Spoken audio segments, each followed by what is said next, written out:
សមត្ថកិច្ចរំដោះជនរងគ្រោះ13នាក់ក្នុងនោះស្ត្រីជាអតីតជន5នាក់ដែលបានឃាំងក្នុងហាងការ៉ាអូខេមួយកន្លែងនៅខេត្តកំពង់ធំ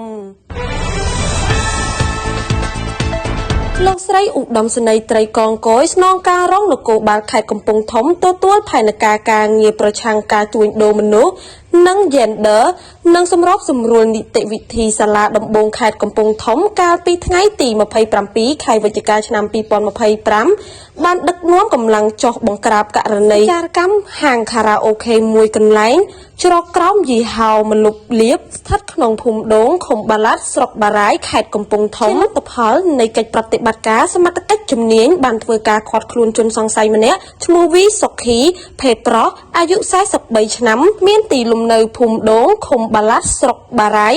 ខេត្តកំពង់ធំដែលជាម្ចាស់ទីតាំងព្រមទាំងរំដោះជនរងគ្រោះចំនួន8នាក់ស្រីអតីតជនចំនួន5នាក់ករណីខាងលើនេះសមត្ថកិច្ចជំនាញកំពុងកសាងនីតិវិធីដើម្បីចាត់ការបន្តតាមផ្លូវច្បាប់